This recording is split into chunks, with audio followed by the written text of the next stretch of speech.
Adam itu bapak moyang kita. Dosanya satu, makan buah khuldi, dikeluarkan dari surga. Kita dosanya banyak, kepengen masuk, nggak nyambung. Hai Adam, dari tidak ada kamu saya adakan. Saya perintahkan tinggal di surga. Merasa sepi sendirian, saya ciptakan Siti Hawa supaya kamu tenang. Kamu boleh nikmati semuanya. Ini boleh, itu boleh, ini boleh, itu boleh. Makan, makanlah yang kau mau. Minum, minumlah yang kau suka. Pakai, pakailah yang kau senang. Satu yang saya minta, jangan dekati pohon khuldi. Itu kau tidak sanggup, keluar. Diusir dari surga. Sujud Nabi Adam, kata riwayat 40 tahun sujud, membaca Rabbana zalamna anfusana wa illam taghfir lana wa tarhamna lanakunanna minal. Itu namanya istighfarnya Nabi Adam. Istighfar itu kan mengucapkan astagfirullah, basmalah, membaca bismillah. Jangan kayak teman saya disuruh banyak-banyak baca istighfar, benar-benar dia baca istighfar, istighfar, istighfar. Bukan itu maksudnya. Nah, maka salah satu amalan yang sangat dianjurkan di bulan Muharram ini memperbanyak istighfar. Tidak ada orangnya yang tidak. Ayo jujur, ini yang kumpul di sini semua, ada nggak yang nggak punya dosa? Yang merasa nggak punya dosa, ayo ke depan. Ada? Tidak ada. Setiap kita, entah kecil entah besar, sengaja, terlupa, pasti mempunyai yang namanya khilaf dan salah. Dan Allah Tuhan kita bukan Tuhan pendendam. Allah Tuhan kita Tuhan yang ramah dan rahmah. Hei manusia, dosamu banyak, tapi ampunanku lebih banyak. Salahmu besar, rahmatku jauh lebih besar. Kau sujud di hadapanku, aku bangga melihatnya. Kau menangis di hadapanku, aku senyum melihatmu. Kau berjalan menujuku, aku berlari menyambutmu. Karena itu amalan yang sangat dianjurkan di bulan Muharram ini memperbanyak istighfar. Itu kalau istighfarnya Nabi Adam. Ada istighfarnya Nabi Yunus. Ibu kenal Nabi Yunus? Di mana kenalannya? So tahu. Nabi Yunus itu ketika berdakwah kepada kaumnya yang bandel, memberikan peringatan, kalau kalian tidak mau beriman akan turun azab. Kapan Yunus? Akan. Kenapa mesti akan? Sekarang aja kalau mau, saya tungguin. Kurang ajar betul ini umat. Akhirnya Nabi Nuh menghindar dengan perhitungan, kalau azab tidak turun saya sudah jauh. Meragukan janji Tuhan. Lalu naik kapal, dinaiki oleh Yunus, kapal mogok. Dicari siapa biang keroknya ini. Diundi, ternyata Yunus. Sampai 3 kali diundi. Dibuanglah Yunus ke dasar laut. Ditelan oleh ikan nun atas perintah Allah. Telan itu Yunus. Jangan pakai dikunyah, rusak urusan. Telan saja, simpan di perutmu. Dibawa oleh ikan nun ke dasar lautan. Itu yang oleh Quran dikatakan bertemulah 3 macam kegelapan. Zulumatun salas. Gelapnya tengah malam, gelapnya di dasar laut, gelapnya di dalam perut ikan. Itu namanya peteng. Mbahnya gelap. Di perut ikan itulah Nabi Nuh sadar akan kesalahannya, meragukan janji Allah, meragukan janji Allah. Ia sujud di dalam perut ikan itu, membaca la ilaha illa anta subhanaka inni kuntu. Itu istighfarnya Nabi Yunus. Dibacakan istighfar begitu, ikan sakit perut pak. Di dasar laut kemana mau cari apotik? Dia naik ke permukaan, memuntahkan isi perutnya. Nabi Yunus keluar dengan selamat. Itu pun terjadi pada hari ke-10 bulan Muharram. Istighfar intinya itu. Itu amalan utama bulan Muharram, memperbanyak istighfar. Allah selamatkan Nabi Nuh dari bahtera banjir yang luar biasa, 10 Muharram. Allah selamatkan Nabi Ibrahim dari pembakaran Raja Namrus, 10 Muharram. Setelah Nabi Ibrahim itu menghancurkan berhala-berhala, Abrahat pulang mau ibadah, lihat Tuhannya berantakan, marah besar. Siapa yang menghancurkan Tuhan-Tuhan kita ini? Ada yang lapor, kami lihat Ibrahim. Tangkap. Belum ada bukti, tangkap dulu yang penting, bukti belakangan. Tangkap. Wah, dikerahkanlah aparat, tangkap Nabi Ibrahim, disidang langsung oleh Abrahat, oleh Namrus maksud saya. Ibrahim, kau yang menghancurkan berhala-berhala kami ini, Tuhan-Tuhan kami. Siapa bilang? Ada yang lapor. Saya dengar enggak semua berhala itu hancur, ada yang paling besar. Angkat tangan, saya lihat ada kampak di tangannya. Barangkali yang besar itu iseng tuh, yang kecil-kecil dikampakin. Tanya aja sama dia, kamu gila? Kenapa? Masa kami disuruh nanya berhala? Nggak bisa jawab. Nggak bisa jawab. Lah kenapa disembah? Lebih gila mana sih? Tahu nggak bisa jawab kenapa disembah? Kurang ajar kamu Ibrahim. Bakar, dibakar. Ketika Ibrahim dilempar ke kobaran api yang menggunung, Allah perintah api, ya naru kuni bardan wa salaman ala Ibrahim. Hai api, dinginlah sampean. Api Madura waktu itu, Pak. Hai api, dinginlah sampean, selamatkan Ibrahim. Api tunduk kepada perintah Allah. Ibrahim masuk ke kobaran api, selembar rambut pun tidak terbakar. Kenapa? Apinya tunduk kepada perintah Allah. Kenapa? Karena Ibrahim orang yang takut kepada Allah. Api tunduk kepada perintah Allah. Kalau kita baca ayat itu, masuk ke api, mateng. Sudah hadirin yang saya muliakan, oleh karena itu selamatnya Ibrahim dari pembakaran Raja Namrus itu pun pada 10 Muharram, Yaumul Asyura, hari ke-10 dari bulan Muharram. Imedia. Bapak Ibu hadirin hadirat yang saya cintai, sebagian kecil tentang Nabi Adam, Nabi Ibrahim dan Nabi Yunus, tapi saya belum menceritakan tentang Nabi Nuh tadi. Mengulang kaji, Nabi Nuh salah seorang rasul yang masuk ulul azmi 5 besar, karena memang perjuangannya menggambarkan satu usaha yang ulet dan luar biasa.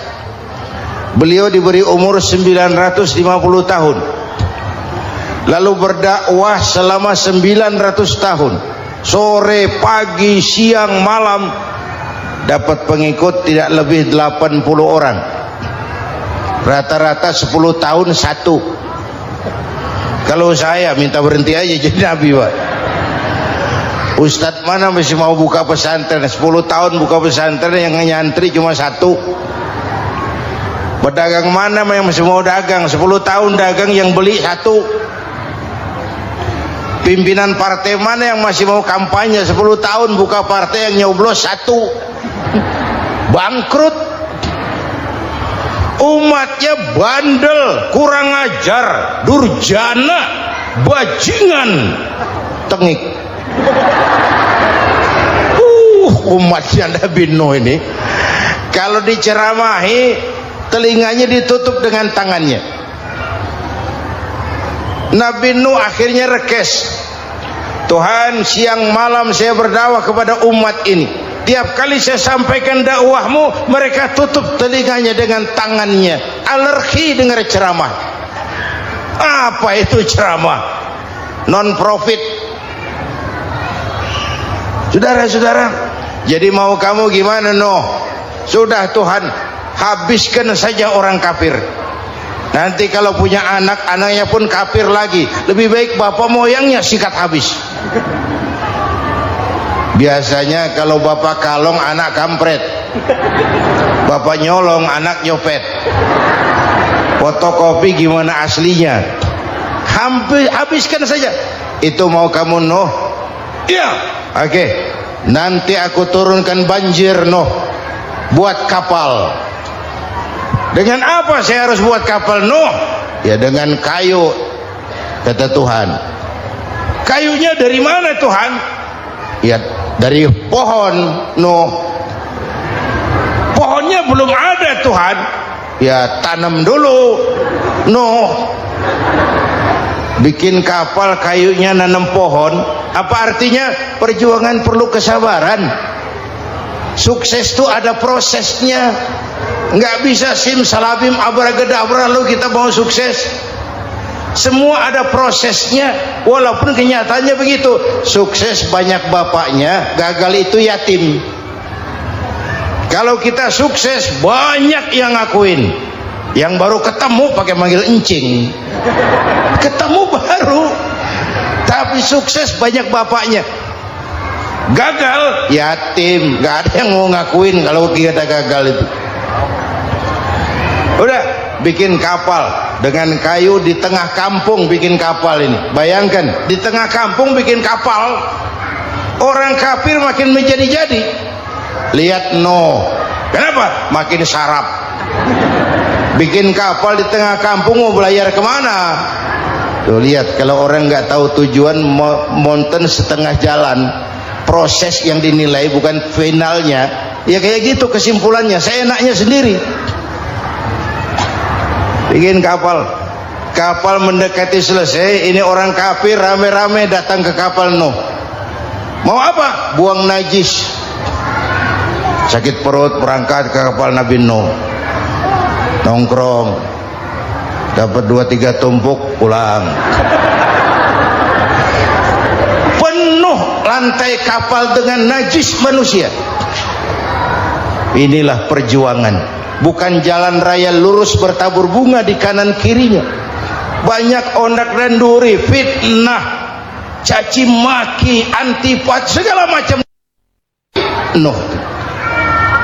Ada orang tua dasar kafir, kurang ajar, sudah stroke berangkat juga ke kapal Nuh. Mau buang najis, pincang-pincang, digotong orang. Selesai buang najis, dia bangun mau pulang, pegangan tiang kapal terpeleset, jatuh di atas tumpukan najis. Terjadi keajaiban, yang stroke-nya sembuh, lumpuhnya hilang, berangkat digotong-gotong, pulang jalan gagah sekali. Tapi orang kampungnya heran, ente sudah sembuh? Sudah. Berobat di mana? Kok begitu paten? Di kapal Nuh. Masih banyak.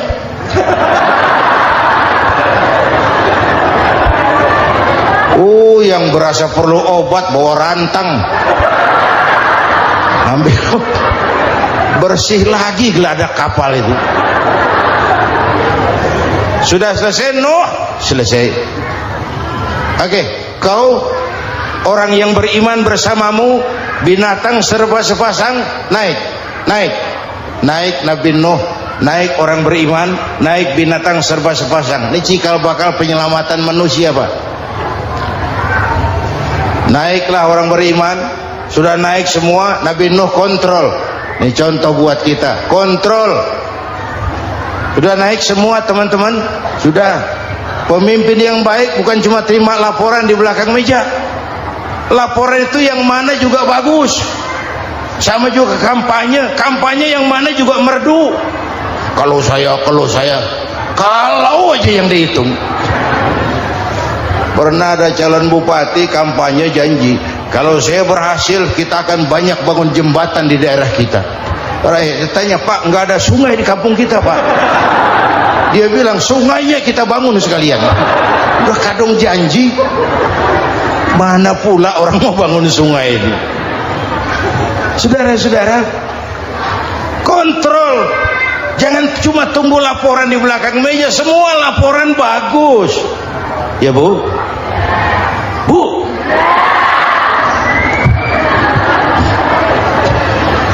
Nabi Nuh kontrol. Sudah naik semua? Sudah Nuh. Pulan bin Pulan naik Nuh. Paimin bintu Kijo, naik, kami lihat naik. Ada orang Jawa juga Kiai. Ada. Sudah kontrol, Kanan anak saya ikut nggak naik kapal? Kami tidak lihat itu no. Kanan, ini potret. Bapaknya aktif ke masjid, ibunya rajin ke majelis taklim, anaknya keleleran kemana-mana. Bukan di sini, di Prancis. Udah di sini insya Allah sama.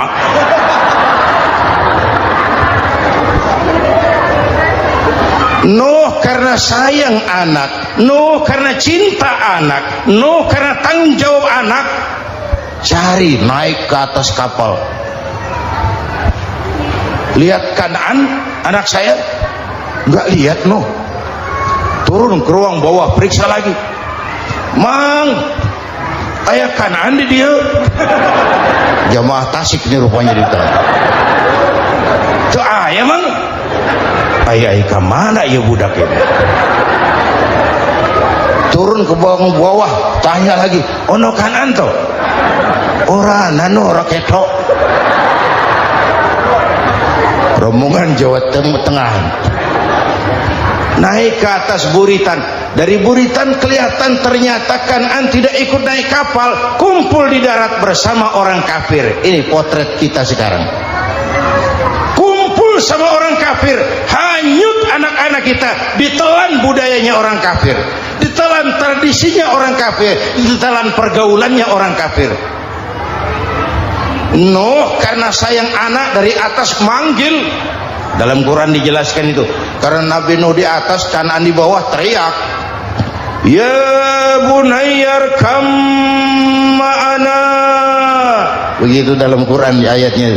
Cuma ini pakai gaya memanggil supaya kelihatan ke gambar, kira-kira Nuh manggilnya begitu. Ini namanya gaya dakwah, Pak. Kalau ceritanya datar nggak menarik. Maka Nuh memanggil Kanaan, ya bunayyar kam ma'ana. Kata yang dengar, ini gaya orang manggil, ya bunayyar kam ma'ana. Kanaan kesini nak, naik kapal sama papi. Kata Kanaan di bawah itu, nggak mau papi, John di sini saja. Kata Nuh, jangan nak, Allah sedang murka, akan turun banjir. Kalau datang banjir papi, sa'awi ila jabalin ya'simuni minal ma', saya akan naik ke gunung tinggi yang bisa menyelamatkan saya dari banjir. Kanaan naik ke gunung, gunung dihantam banjir, Kanaan mati sampai sekarang. Yang kelima, Nabi Musa, kisah Muharramnya ini. Lahir dalam kondisi yang sulit karena Fir'aun mimpi akan lahir seorang anak dari keturunan Bani Israel yang akan menghancurkan kerajaannya. Kata Fir'aun, sudah lahir belum anaknya? Belum. Kalau gitu mulai malam ini laki-laki dilarang bergaul sama istrinya. Semua perempuan hamil di bawah pengawasan negara. Mulai hari ini kalau lahir anak laki-laki terutama Bani Israel, penggal. Satpol PP disiapkan. Udah ada kayaknya. Ada. Patroli. Bayangkan, Fir'aun itu bikin undang-undang seenaknya sendiri. Apalagi merasa kekuasaannya dalam ancaman. Penguasa manapun kalau merasa dalam ancaman, panik. Padahal kekuasaan itu kayak harimau, makin lama ditaiki makin sulit turun. Kenapa? Karena macannya makin lapar. Naik terus capek, turun dimakan harimau, serba sulit. Saudara-saudara, kalau kita mau belajar dari Pak Harto, saya melihat kekurangan Pak Harto cuma satu, terlambat berhenti.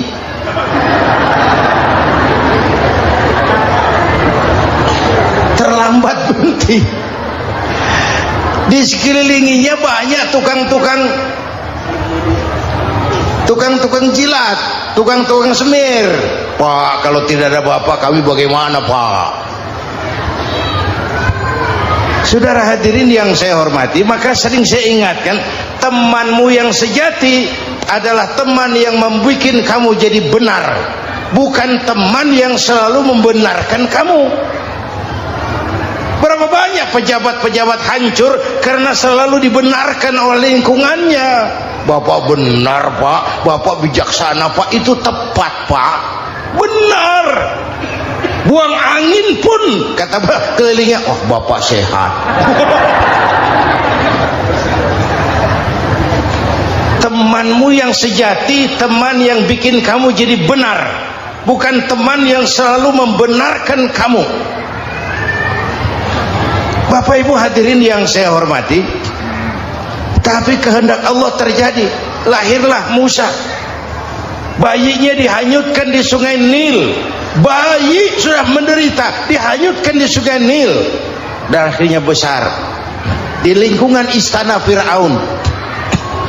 Diriwayat oleh Ratu Aisyah, perempuan Fir'aun, setelah mulai berjuang, terjadilah itu. Musa dan pengikutnya dikejar oleh Fir'aun. Sampai di tepi laut, Allah wahyukan, Musa, lempar tongkatmu ke laut. Dalam kondisi darurat, mukjizat tiada jalan. Kondisi darurat. Kalau tidak, mukjizat itu maunya Allah, bukan maunya Nabi. Nabi nggak kuasa, Allah yang mau. Tapi hidup Nabi bukan mukjizat, manusiawi. Tidak mentang-mentang ada mukjizat tongkat, tiap sulit main tongkat, nggak usah berjuang kalau begitu. Itu darurat menyelamatkan umat. Tongkat dilempar ke laut, laut terbelah. Laut terbelah. Itu secara visualnya bisa kita lihat dalam film The Ten Commandments. Udah nonton belum? Urusan nonton kalah sama Ustadz bagaimana sih? Ten Commandments, 10 firman Tuhan. Tekniknya bagus loh. Bagaimana laut terbelah. Musa lewat, Fir'aun mengejar. Musa sampai di ujung sana, Fir'aun masih di sama tengah perjalanan. Laut nutup kembali. Laut menutup kembali, Fir'aun tenggelam, cengap-cengap di lautan. Begitu nafas sampai di tenggorokan, Fir'aun sambil cengap-cengap itu, amantu bi Rabbi Musa wa Harun. Duh, kalau begini mah saya juga percaya sama Tuhannya Musa. Malaikat maut jengkel, goblok loh, terlambat sekarang, tenggelamin terus, modar. Musa selamat, Fir'aun mati, jenazahnya, jasadnya terdampar di pinggir laut. Beberapa waktu kemudian ditemukan orang, dimumi, dibalsem, diawetkan. Itu sesuai janji Quran, wa kadzalika nunajjika bi badanika litakuna liman khalfaka ayah. Kami selamatkan badan kamu agar jadi pelajaran bagi orang-orang sesudah kamu nanti. Janji Quran tepat. Janji itu 14 abad yang lalu. Jasad Fir'aun ditemukan, dimumi, diawetkan, dibalsem di bawah nama Farao Ramses II. Sekarang tersimpan di Museum Negara di Mesir. Kapan-kapan nanti ibu main ke Mesir, mampir. Naik ojek paling berapa itu? Oh, orangnya tinggi, hidungnya mancung, pokoknya pantaslah jadi Fir'aun. Selamatnya Musa di kejaran Fir'aun di ujung sana itu terjadi pada hari ke-10 bulan Muharram, yang oleh orang Nasrani diperingati dengan hari raya Paskah. Mereka melaksanakan puasa, mensyukuri nikmat keselamatan dari kejaran Fir'aun. Makanya kalau kita ikut puasa di bulan Muharram, bukan mengikuti syariatnya Nasrani, salah. Karena Nabi mengajarkan, itu sumbernya, bukan ikutan sama ibadahnya Israel. Tapi memang agama ini kan merupakan mata rantai. Datang Rasul baru melengkapi Rasul sebelumnya, datang Rasul baru melengkapi Rasul sebelumnya. Mata rantai yang berkaitan. Setelah Muhammad selesai, selesailah tugas Nabi dan Rasul. Selesailah misi Nabi dan Rasul. Tidak ada Nabi lagi sesudah Nabi Muhammad. Itu harga mati, titik. Gak ada kompromi. Siapapun sekarang ini nggak datang ngaku jadi Nabi, wajib tidak percaya. Wajib tidak percaya. Tapi kaitannya memang kita bilang Nasrani, orang bahasa Arab, bahasa Ibraninya Nazaret, Nasiroh, Nazaret. Itu beda dialek. Kita Daud, dia David.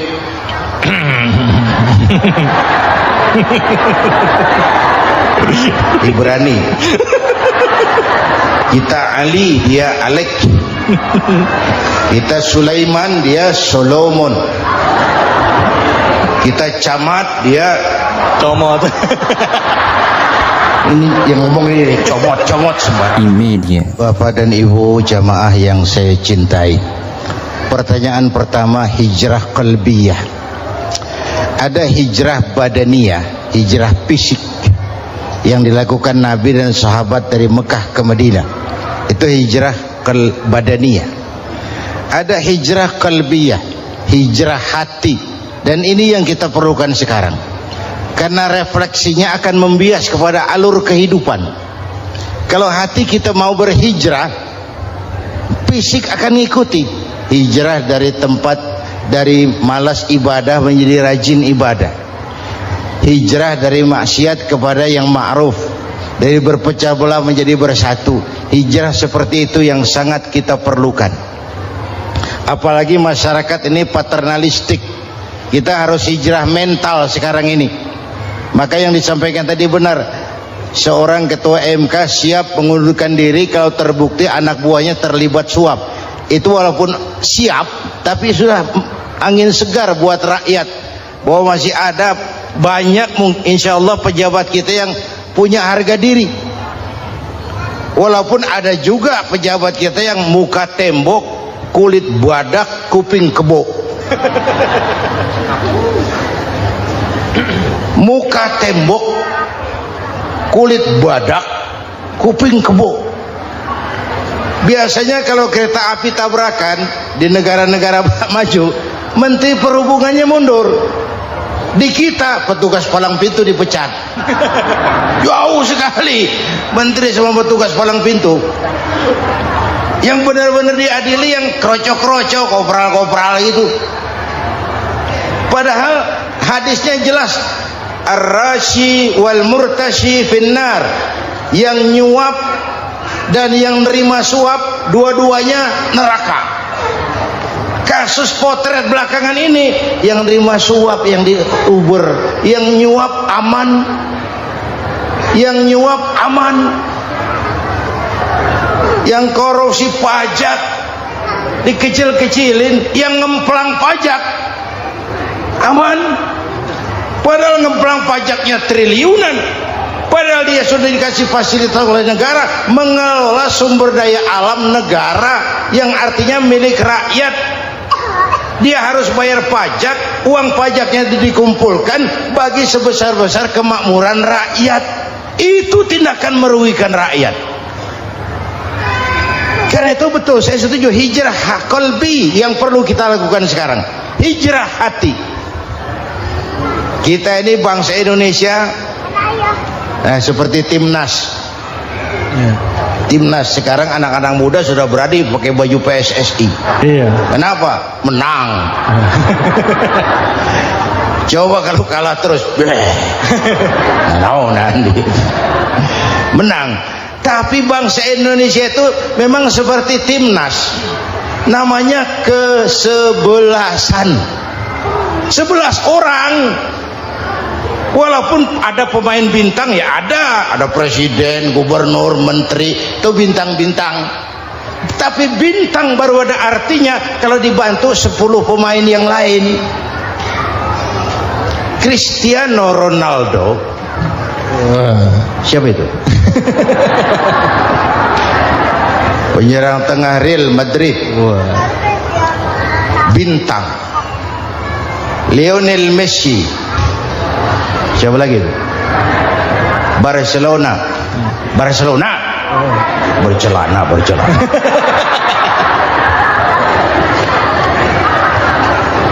Michael Rooney, bintang Manchester United. Ronaldo baru bintang, Messi baru bintang kalau ada 10 pemain yang lain. Bagaimanapun hebatnya Cristiano Ronaldo, kalau sendirian lawan satu kesebelasan, babak belur. Itulah kita, bangsa Indonesia. Kita satu kesebelasan, harus saling memperkuat. Ada bangsa kita ini yang jadi jaksa, ada yang jadi hakim, ada yang jadi polisi. Itu posisi penyerang tengah, kiri luar, kanan dalam, back, striker, kiper, posisi. Tapi sadar kita satu kesebelasan, Bung. Jangan bikin gol ke gawang sendiri. Kalau punya bola bagus, operan dong sama temannya. Yang bisa menciptakan gol, operan. Ada yang jadi pengusaha besar, bagus boleh. Punya untung besar, operan. Kasih masjid, kasih pesantren, operan. Ini kesebelasan kita kalau punya bola, pelitnya setengah mati, Pak. Nggak mau ngoper. Bawa sendiri, mending bikin gol. Enggak. Kita ini satu kesebelasan. Satu sama lain harus saling memperkuat. Bahwa ada penyerang tengah, itu sih posisi.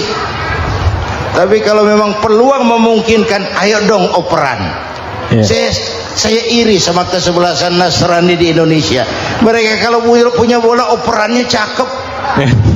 Gereja cepat selesai, rumah sakit Kristen cepat selesai. Kenapa? Operannya bagus.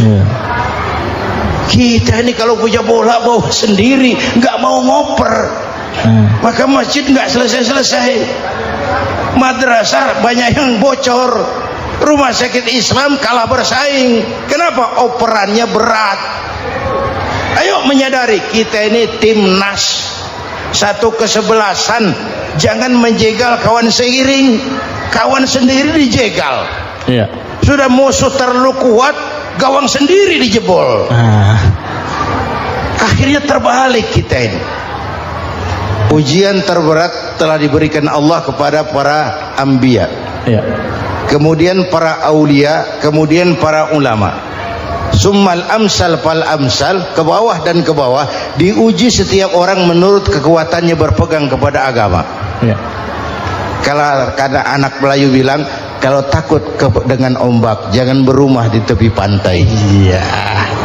Kalau takut diterjang ombak, jangan berumah di tepi pantai. Kata ibu tadi, mau jadi pohon tinggi harus berani ketiup angin. Makin tinggi pohonnya, makin keras anginnya.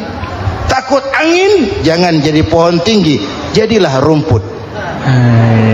Nggak ditiup angin, tapi diinjak kebo. Apa yang nggak ada resikonya? Apa yang nggak ada resikonya? Semua nabi ada yang dihantam kekuasaan yang arogansi. Ibrahim berhadapan dengan Namrud. Musa berhadapan dengan Fir'aun. Ada yang diuji dengan berhadapan umat yang sangat kurang ajar. Ada yang diuji dengan gosip yang dahsyat. Nabi Yusuf digosipi sama Zulaikha itu. Nabi Yusuf